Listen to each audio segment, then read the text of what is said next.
오늘은 책과 함께 김성신 출판평론가와 함께 화제 책 이야기 나눠보겠습니다. 안녕하세요. 네, 안녕하세요. 오늘 어떤 책 소개해 주실까요? 예, 박나온 아나운서 혹시 건건 브라더스라는 얘기 들어보신 적 네, 있어요? 저는 알고 있습니다. 아, 알고 계시겠군요. 사실 이제 이 별명 제가 지은 거라서 네. 예, 뭐 대부분이 모르고 계실 것 같기는 한데 사실 뭐 서부의 총잡이 같은 별명이지만 이분들은 좀 다른 총을 씁니다. 우리 지성계에서 아주 독특한 그런 콜라보 지필 실험을 하고 있는 그런 두 분인데요. 그렇죠. 예. 그러니까 한 분은 대중음악 평론가입니다. 방금 이 자리를 다녀가신 박성건 음악평론가. 예. 또 한 분은 이제 잠시 후에 들어오실 이제 인문학자 이호건 박사. 이 두 분이 이제 박성건, 이호건, 건건 이렇게 들어가잖아요. 그래서 별로 정성 없이 지은 별명이기는 한데 건건 브라더스라고 제가 합니다. 근데 이분들 지금 뭐 우리 프로그램에 방송하러 나오셔서 몇 년째 이 스튜디오에서 그렇죠. 이제 이야기를 하고 있죠. 그래서 근데 지성인들의 특징이 어떤 경우에도 뭔가 의미 있는 일을 만드는 생산하는 것이 아닌가 이런 생각이 드는데 이분들이 이제 방송하기 위해서 지금 매주 일요일 날 아침에 이렇게 만나잖아요. 그래서 그러면서 이제 자연스럽게 친분이 쌓이고 이제 함께 책을 쓰면 어떻겠는가 이렇게 이제 기획이 이어졌던 거죠. 그래서 이번이 두 번째 저서인데 두 분이 함께 쓴 전작인 K-팝 인문학에서 한국 대중음악과 철학의 그 인문학적 만남을 시도했던 두 저자가 이번에는 좀 더 세부 항목으로 가서 한국의 트로트 가요와 철학을 융합을 했습니다. 근데 이런 구성을 가진 아주 독특한 대중교양서라고 할 수 있는 책 트로트 인문학이라는 책 오늘 소개드릴까 합니다. 박성건, 이호건 두 분이 함께 쓴 트로트 인문학. 네. 어떤 내용 담고 있습니까? 두 저자는 왜 트로트를 인문학적으로 접근해야 하는지 또 그렇게 접근을 하면 우리가 무엇을 가질 수 있는지 바로 이런 부분들을 먼저 이야기를 하고 있습니다. 예. 우리 100년의 한국 가요 역사 속에서 이 트로트라는 어떻게 보면 가장 오래된 장르라고도 할 수 있는데 이 트로트라는 장르에는 한국인의 아주 깊은 정서, 뭐 한국인들의 아주 속마음 이런 것들이 가감 없이 가장 솔직하게 또 들어가 있는 그런 그 장르이기도 한데 바로 이런 점들을 다 엿볼 수 있기 때문이라는 거죠. 그래서 이런 탐험을 위해서 이 책에서는 사랑, 이별, 또 청춘과 불륜이라든지 뭐 웃음 18개의 아주 흥미로운 키워드를 뽑았습니다. 그래서 이 키워드를 통해서 한국 트로트의 역사를 되짚어 보기도 하고요. 이것을 바탕으로 다시 인문학적 성찰을 시도하는 이런 이제 구성입니다. 그러니까 쉽게 말해서 우리가 오랫동안 좋아해 왔던 이 노래에 대체 무슨 의미가 있는가 하고 묻고는 이것에 대해서 뭔가 좀 더 깊이 있게 사색해보는 이런 그 구성을 가지고 있는 책이라고 하겠습니다. 책을 보니까 담겨 있는 내용이 정말 종횡무진 정보가 상당히 많고 내용도 많고 분량도 방대하고 그래요. 예. 네.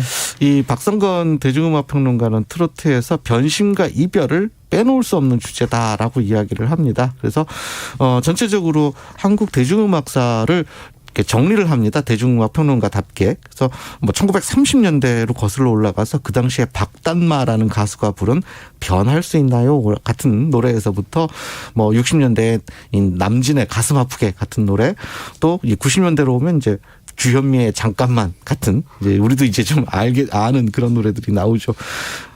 그렇게 우리 트로트는 숱하게 이제 이별을 노래해 왔다라고 정리를 하는데요. 여기서 잠깐 책이 어떻게 구성이 되어 있는지 좀 읽어보고 이야기를 이어갈까 싶습니다. 이 박성건 아나운서, 박성건 평론가의 변심 이야기가 이제 70년대를 설명하고 있는 부분인데요. 이 부분은 박나온 아나운서께서 좀 읽어주십시오. 예. 1970년대 발표된 곡 중 한국 가요사에서 변심을 주제로 한 최고의 히트곡 중 하나는 바로 들고양이들의 코믹송 마음 약해서입니다.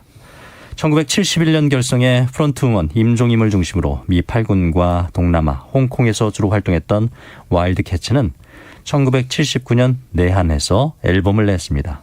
이때 국어 순화 정책에 따라서 들고양이들로 이름을 바꾸고 발표한 마음 약해서가 빅히트하면서 이름을 알렸습니다. 이 곡은 여러 면에서 가요계의 혁신적인 곡이라고 볼 수 있습니다. 변심에서 떠나가는 상대를 잡지 못하는 우유부단함을 역설적으로 경쾌하게 표현한 점, 노래 속에 등장하는 무그 신시사이즈의 사운드와 보컬의 목소리를 전자음향으로 바꿔서 AI나 로봇이 말하는 것처럼 소리를 바꿔주는 보코더를 사용했다는 점입니다.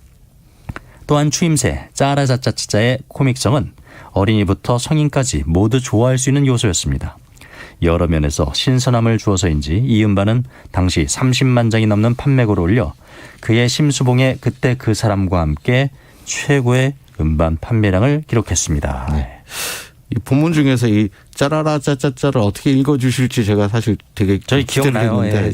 그대로 그 음률을 살리셔서 읽어주셨는데 이렇게 이제 변심이라는 이제 주제를 가지고 박성건 평론가가 쭉 뭐 1930년대부터 이제 가까운 2000년대까지 한국의 트로트 음악을 쭉 정리를 해나갑니다. 이 정리 자체도 굉장히 재미가 있습니다. 아 맞아 이런 일이 있었지. 아 이때 맞아 이런 일들이 있었지. 이 책 읽다 보면 다 그렇게 맞아를 계속 남발하게 됩니다. 이제 연발하게 됩니다. 예. 그래서 이제 이 뒤를 이어서 이제 인문학자 이호건 박사가 등장을 합니다. 그래서 이 이야기를 그대로 이어받아서 이것은 이제 인문학적인 어떤 사유로 이 내용을 이어가는데요. 거죠. 예. 여긴 제가 잠깐 읽어드리겠습니다. 사랑은 본디 영원한 것일까요? 사랑을 시작하면 그것이 영원토록 이어지는 것이 당연한 것일까요? 경험해 본 사람이라면 모두가 동의하는 일이겠지만 현실의 사랑은 영원하지 않습니다. 식품에 유통기한이 있는 것처럼 사랑에도 유효기간이 있습니다. 한때 아무리 열렬한 사랑을 했을지라도 그것을 오랫동안 유지하기란 결코 쉬운 일이 아닙니다. 로미오와 줄리엣의 사랑이 영원한 것처럼 여겨지는 이유도 그들이 일찍 죽었기 때문입니다. 만약 그들이 죽음의 위기를 넘기고 결혼에 성공했더라면 열렬한 사랑이 지속되었을지는 의문입니다. 여느 부부들처럼 그들도 매번 지지고 볶고 싸우다가 급기야 이혼 서류를 들고 가정법원을 향했을지도 모를 일입니다. 네.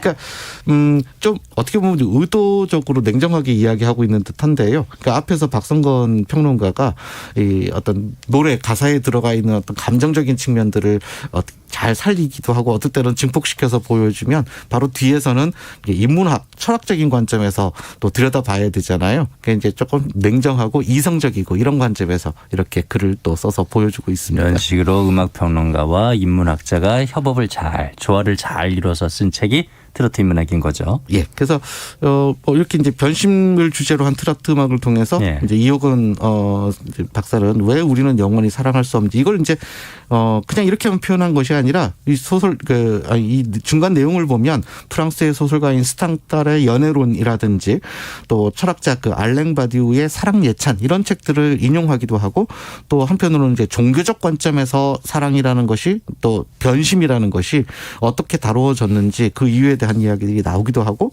또 에리 프롬의 사랑의 기술 이런 책 빼놓을 수 없는 책이기도 하죠. 이런 것들을 이제 인용하기도 합니다. 그러면서 또 여기서 그치는 것이 아니라 우리가 지금 살아가고 있는 우리가 이런 이야기들을 통해서 어떤 태도를 가질 수 있는지 우리 삶에 대한 태도로까지 얘기를 이어가거든요. 그래서 가령 독일 철학자 에리 프롬의 말을 인용하는데 사람들이 사랑의 문제를 사랑할 줄 아는 능력의 문제가 아니라 오히려 사랑받는 문제로 생각한다. 따라서 내가 어떻게 사랑받을 수 있을까를 고민하기보다는 내가 어떻게 상대를 사랑할 수 있을까를 생각한다라면 사랑의 실패를 줄일 수도 있지 않을까? 또 이렇게 권유하고 조언하기도 합니다. 트로트 인문학에서 또 어떤 주제가 인상적이었나요? 가령 박성건 평론가는 여성이라는 키워드를 통해서 또 이 한국 사회의 변화를 설명하기도 하는데요. 이렇게 쓰고 있습니다. 우선 한국 사회에서 여성은 가부장적 사회에서 남편을 부양하고 자녀를 키우는 일을 도맡으면서 사생활은 거의 존재하지 않았던 한많은 일생을 살아왔습니다. 한국 여성의 단면을 말해주는 히트곡이 있는데 바로 1968년에 발표된 이미자의 여자의 일생입니다.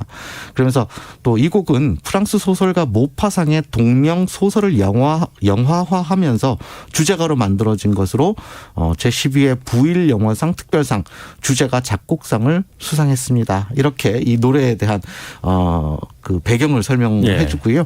그러면서 또 그 이미자 선생의 여자의 일생 그 가사를 적어놨습니다.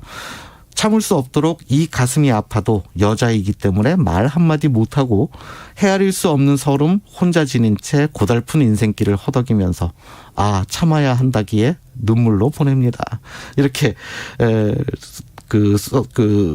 인용을 하고요. 그래서 이제 이런 가사가 그야말로 한마는 많은 그 당시에 여성들의 심금을 울리고 공감대를 만들었기 때문에 이 당시에 어마어마한 인기를 끌었다. 이렇게 이 노래의 의미를 설명하고요.